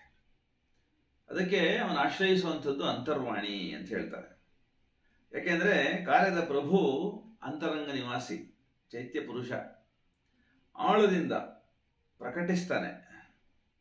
ಏನು ಮಾಡಬೇಕು ನೀನು ಅನ್ನುವಂಥದ್ದನ್ನು, ಯಾವ ಸಂದರ್ಭದಲ್ಲಿ ಎಲ್ಲಿ ಹೇಗೆ ಅನ್ನುವಂಥದ್ದನ್ನು ಅವನು ತೀರ್ಮಾನಿಸ್ತಾನೆ. ಅದರಂತೆ ನಡ್ಕೊಳ್ಬೇಕು.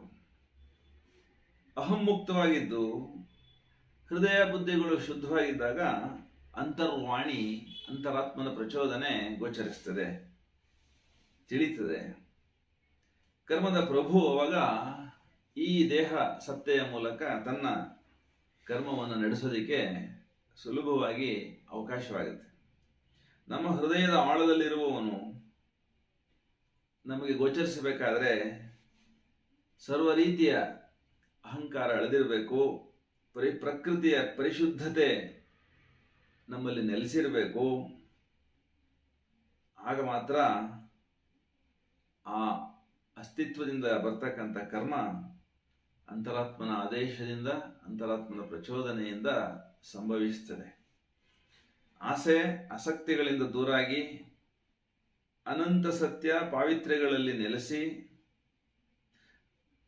ಅಮರ ದಿವ್ಯ ಪರಾತ್ಪರ ಪರಮಾತ್ಮನಿಂದಲೇ ನಿಯಂತ್ರಿತನಾಗಿ ಜೀವನ ಯಾತ್ರೆಯನ್ನು ಸಾಗಿಸ್ತಾ ಇರ್ತಕ್ಕಂಥ ಸಾಧಕ, ಅವನ ಕರ್ಮ ಆತನ ಪ್ರಕೃತಿ ಸ್ವಭಾವ ಸ್ವಧರ್ಮಗಳಿಗೆ ಅನುಗುಣವಾಗಿ ಪರಾಶಕ್ತಿಯಿಂದಲೇ ಮಾರ್ಗದರ್ಶನವನ್ನು ಹೊಂದುತ್ತಿರುತ್ತವೆ ಅಂತ ಹೇಳ್ತಾರೆ.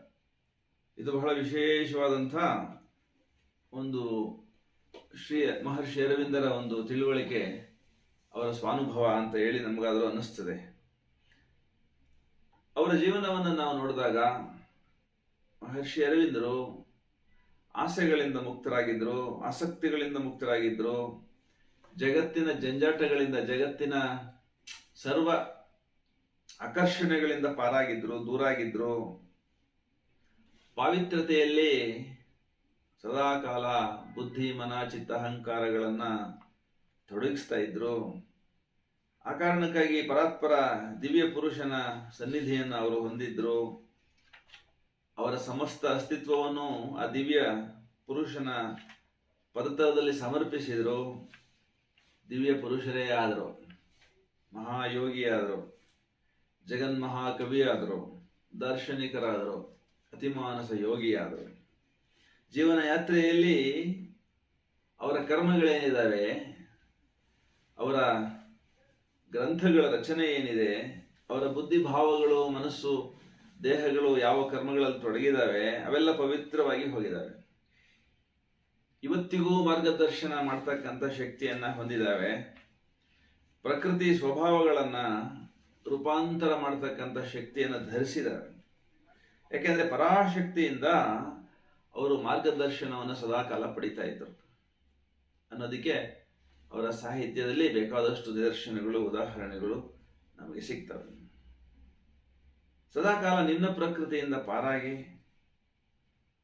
ಸಮಸ್ತ ನಿಮ್ನ ಪ್ರಕೃತಿಯ ಮೂಲದಲ್ಲಿ ಪರಾಶಕ್ತಿಯೇ ತೊಡಗಿದೆ ಎನ್ನುವುದರ ಗೋಚರ ತಿಳುವಳಿಕೆಯನ್ನು ಹೊಂದಿದವರಾಗಿ ಮಹರ್ಷಿ ಅರವಿಂದರು ತಮ್ಮ ಇಡೀ ವ್ರತನಿಷ್ಠ ಜೀವನವನ್ನು ಜೀವಿಸಿದರು. ಜ್ಞಾನಯೋಗದ ಉತ್ತುಂಗ ಶಿಖರವನ್ನು ಮುಟ್ಟಿದ ಯೋಗಿ ಅಂತ ಅನ್ನಿಸಿಕೊಂಡ್ರು. ಪ್ರಕೃತಿಯ ಎಲ್ಲ ವಿಚಾರ ಸಂಕಲ್ಪ ಕರ್ಮಗಳನ್ನು ತಮ್ಮ ಅತಿಮಾನಸ ಶಕ್ತಿ ಯೋಗದಿಂದಲೇ ಪ್ರಭಾವಿಸ್ತಕ್ಕಂಥ ಸಾಧ್ಯತೆ ಒಂದಿದೆ ಅನ್ನೋದನ್ನು ತಿಳಿದರು. ಆ ಕಾರ್ಯದಲ್ಲಿ ತೊಡಗಿದರು. ಸನಾತನದಲ್ಲಿ ಏಕಾಗ್ರರಾಗಿ ಅತೀತದಲ್ಲಿ ಸದಾಕಾಲ ತಲ್ಲೀನರಾಗಿದ್ದರು. ಇದು ಅವರಿಗೆ ಅನಿವಾರ್ಯವಾಗಿ ಏನಿರಲಿಲ್ಲ. ಬೇರೆ ಎಲ್ಲ ಯೋಗಿಗಳಂತೆ ತಮ್ಮ ಸಾಧನೆ ಒಳಗಡೆ ತಮ್ಮ ಆನಂದದಲ್ಲಿ ತಾವು ಲೀನರಾಗಿ ಇರಬಹುದಾಗಿತ್ತು. ಆದರೆ ಜಗತ್ತಿನಲ್ಲಿ ಜಡದ ಚೈತನ್ಯದಲ್ಲಿ, ಜಡದ ಅವಸ್ಥೆಯಲ್ಲಿ ಒಂದು ರೂಪಾಂತರ ಮಾಡಬೇಕು, ತರಬೇಕು. ಅದಕ್ಕಾಗಿ ಶಕ್ತಿಧಾರೆಗಳನ್ನು ಈ ಭೂತಲಕ್ಕೆ ಇಳಿಸಬೇಕು ಅಂತಕ್ಕಂಥ ವ್ರತನಿಷ್ಠ ಸಂಕಲ್ಪದ ಬದುಕನ್ನು ಅವರು ಆರಿಸಿಕೊಂಡರು. ಪೂರ್ಣಯೋಗವನ್ನು ಅದಕ್ಕಾಗಿ ನಮಗೆ ಬೋಧಿಸಿದರು. ಕರ್ಮ, ಭಕ್ತಿ, ಜ್ಞಾನ ಇವುಗಳನ್ನು ಸಂಗಮಿಸುವಂತೆ ಸಾಧನೆಯನ್ನು ಮಾಡಿ ನಿದರ್ಶಿಸಿದರು. ಆ ಎಲ್ಲ ಶಕ್ತಿಧಾರೆಗಳು, ಊರ್ಧ್ವಲೋಕದ ದೇವತಾ ಶಕ್ತಿಗಳು ಈ ಮಹರ್ಷಿ ಅರವಿಂದರ ಪ್ರಣೀತವಾಗಿರ್ತಕ್ಕಂಥ ದಿವ್ಯ ಜೀವನ, ಯೋಗ ಸಮನ್ವಯ, ಪರಮಹಾಕಾವ್ಯ ಸಾವಿತ್ರಿ ಇತ್ಯಾದಿ ಇತ್ಯಾದಿ ಗ್ರಂಥ ರಾಶಿಗಳಲ್ಲಿ ನಿಹಿತವಾಗಿದೆ.